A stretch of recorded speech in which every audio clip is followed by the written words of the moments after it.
Matapos ang paliwanag sa posibleng panganib ng pagkakaroon ng giyera mga kaibigan sa pagitan ng three mafia families, ngayon ay ire-review na natin ang Chapter 385 o ang Episode 46 ng ating Dark Continent series. Sa wakas, masasaksihan na natin ang buong pag-iensayo ni Serednich sa kanyang Zetsu na kung saan ay isasagawa na ni Teta ang kanyang tunay na misyon. Masasaksihan din natin ang dalawang klase ng kapangyarihan na ipapakita rito, ang nakakagulat na mga pangyayari at marami pang napaka-intense na eksena. Kaya naman this is Mr. AI Anime at wag na natin patagalin pa. Let's go!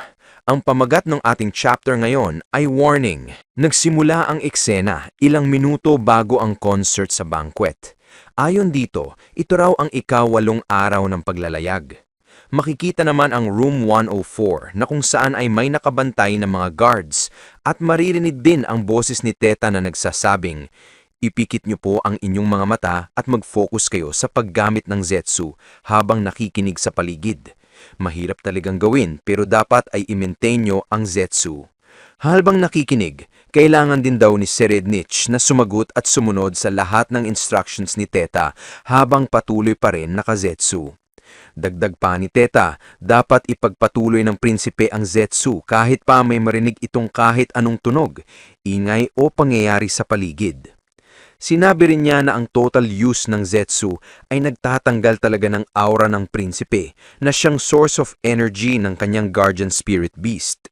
Pero, base rin dito, posible raw na kahit nawawala ito, may nakatagong energy reserves pa rin ang guardian spirit beast ni Serednich, kaya't mas nagiging komplikado ang sitwasyon. Maya-maya pa ay kumatok ang mga guards, kaya dali-dali nilang binuksan ang pinto para kamustahin ang prinsipe. Naistorbo tuloy siya sa training kaya sinabihan ni Teta ang mga guards na huwag silang istorbohin dahil nagtitraining ang prinsipe. Sa isipan ni Teta, ang ganitong panghihimasok ng guards ay nagiging bahagi na rin ng training dahil kung ganito kadali maistorbo ang prinsipe, hindi talaga magtatagal ang Zetsu niya. Kaya sinimulan nilang muli ang training. Sagot naman ni Serednich, "Okay, gagawin ko ang lahat ng gusto mo. Ibibigay ko ang lahat-lahat at wala akong pakialam kung sakaling bigla kang maggulong-gulong dyan at bumula ang bibig mo. Basta wala akong bubuksan na kahit anong butas na pwedeng daanan ng aking aura. Kaya huwag kang mag-alala, Teta." Matapos masabihan ng napakaaga ngayon na si Prinsipe Serednich, ay sabi naman dito ni Teta na mabuti naman kung ganun. Habang sa isipan naman ni Teta, wika niya, nasa zone na raw ang prinsipe. Kapag nasa zona ito, ang pagga-guard na nakabantay kay Teta ay ang Guardian Spirit Beast, ngunit unti-unti na itong nawawala habang sinasarado na rin ni Serednich ang mga daanan ng kanyang aura. Makikita dito na nasa complete focus na talaga ang prinsipe, nawala na rin ang Guardian Spirit Beast at patuloy sila rito ng ilang minuto. Kasunod niyan ay nagpalabas ng aura si Teta, sabay naglabas siya ng isang maliit na parang bubble aura na pumintig patungo sa prinsipe.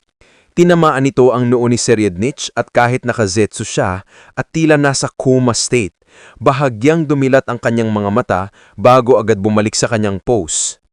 Sa labas ng training room ni Serednich ay makikita ang mga guards na nakabantay. Samantala sa loob naman, habang nananatili pa rin sa state of Zetsu ang prinsipe, may binunot na baril si Teta. Nakatingin siya rito sa prinsipe at maya-maya pa ay inangat na rin niya ang kanyang baril, nanginginig pa ng bahagya. Maririnig naman sa mga speaker ang announcement ng host ng banquet, "Ladies and gentlemen, may surprise performance mula sa Royal Banquet na maririnig sa Tier 1 at Tier 2.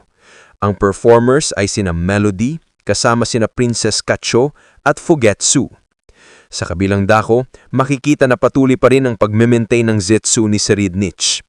Sa isipan ni Teta, iniisip niya na napakagaling at flawless ng Zetsu ng prinsipe. Nalungkot pa nga siya sapagkat kung ang prinsipe ay isang tao na gagamitin ng kanyang kakayahan para tumulong sa iba, hindi niya raw kailanman gugustuhin gawin ng bagay na ito.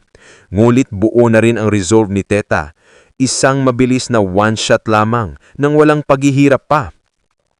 Kasabay nito ay maririnig muli sa speaker na ang unang performance ay daw ang flute solo ni Melody at sana ay mag-enjoy ang lahat. Sa parehong sandali, itinutok na ni Teta ang baril sa ulo ng prinsipe at pinaputok ito, isang headshot kay Serednich. Sa isipan niya, wala nang paghihirap pa, susunod na lang ako sa prinsipe. Makikita ang tama sa noo ng prinsipe at tuluyan itong bumagsak. Ngunit laking gulat ni Teta nang biglang nagbago ang scenery. Ang paligid nila ay tila pinuo ng bulaklak at kabundukan. Lubos siyang nagulat, ngunit hindi na alam na epekto pala ito ng flute performance ni Melody na nakabroadcast sa lahat ng speakers sa Tier 1 at Tier 2.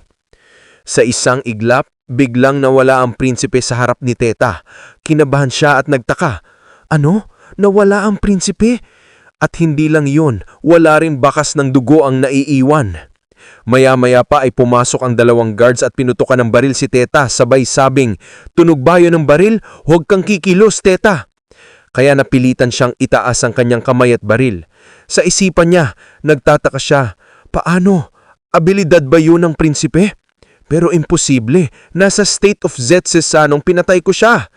Hanggang sa laking gulat ni Teta, narinig niya mula sa kanyang likuran ng boses ng prinsipe. Nagsalita si Serednich at sinabihan ng mga guards, "Ayos lang kami rito, party lang yun ng training." Sa takot at kaba, pinagpapawisan na si Teta. Inihisip niya, paano nangyari ito? Tinanong naman siya ng prinsipe, "Ano sa tingin mo, Teta? Ayos ba ang Zetsu ko? Hindi ba ako naistorbo sa gunshot kanina?" Di naman nakasagot si Teta, mga kaibigan, sapagkat sa isipan niya, patuloy niya pa rin tinatanong ang kanyang sarili. Paano? Alam kong napatay ko na talaga siya. Nasa harapan ko na siya kanina, nakahandusay at may dugo. Wala na talagang buhay ang prinsipe. Nagsalita naman ang isang guard kay Teta na susobra na raw itong training, habang ang isa pang guard ay nagsabi kay Teta, "Mahal na prinsipe, may dapat po kayong malaman." Maya-maya pa ay nagpakita ulit ang guardian spirit beast ni Serednich. Biglang sumama ng pakiramdam ni Teta. Napaluhod siya at muntik ng masuka. Kaya sinabihan siya ni Teta na magpahinga na lang muna siya dahil sobrang tense daw siya the whole time. Hindi pa rin makasagot si Teta hanggang sa lumapit siya mismo ng guardian spirit beast ng prinsipe. Sinabi nito na kung sasagutin ang kasinungalingan ni Teta, ang susunod na tanong ni Serednich ay hindi na siya magiging tao. Ang mga salitang yun ay nagpahimutok ng takot kay Teta. Agad siyang dinala ng isang guard habang kinausap naman ni Serednich ang dalawang guard niya. Ang isa rito ay ang kanyang captain of guards. Naitanong pa ng prinsipe kung narinig nila ang putok ng baril. Sagot ng isa, "Oo, narinig po namin. At that moment, patungo na kami rito sa silid, ngunit biglang nag-appear ang isang magandang landscape sa harapan namin. Simula noon, hindi na kami nakagalaw. Sa tingin namin dahil iyon sa musika na na-broadcast kanina." Kaya tinanong niya rito kung ano daw ang kalokohan na yon. Dapat kasi ang performance ay rap number ng prinsipe sale-sale. Ngunit ang narinig nilang performance ay mula sa isang member ng Hunter Association na si Melody. Kaya inutusan ni Serednich ang Melody. Ngunit dapat daw ay para itong imbitasyon at hindi puwersahan dahil kung hindi ay may karapatan daw siyang magrebelde depende sa magiging reaksyon nito. Matapos yun, tinignan ni Serednich ang Teta na dinala na ng isang guard. Sa susunod na eksena, makikita naman ang bangkay ng prinsipe na tila nagsasalita, "Mapagkakatiwalaan kita, o mahal kong Teta." Agad namang nagising si Teta, panaginip lang pala ang lahat. Nakita ni Salkov na nakabantay pa rin siya. Sabi ni Salkov, "Nabilis laman, tulog ka lang 15 minutes. Ginawa mo na ang iyong makakayanan, Teta. Simula ngayon, ako naman." Makikita mula sa sugat ni Teta na kumakalat na ang parang infection sa kabilang bahagi ng mukha niya hanggang sa leeg.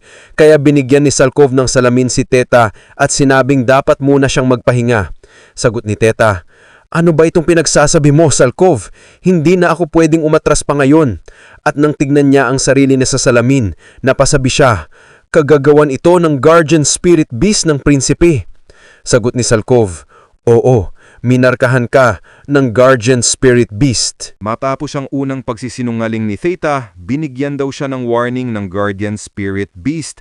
Sinabi nito na kung susuwayin pa siya ni Theta, ay posible raw talagang mag-suffer siya ng mas malala pa kaysa kamatayan.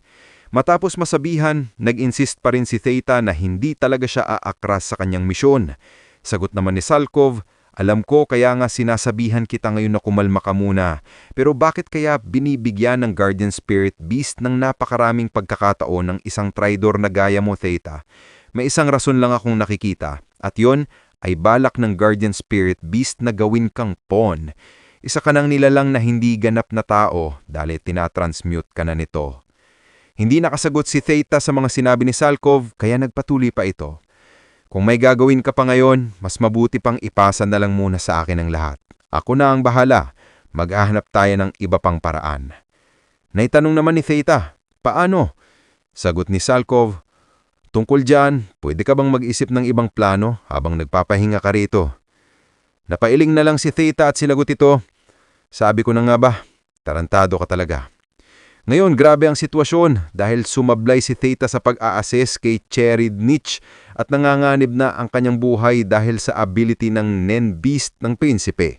Ang tanong ngayon, makakahanap pa ba sila ng iba pang paraan para mapatay ang napakalaking threat na ito na walang iba kundi ang fourth prince na si Cherid Nietzsche?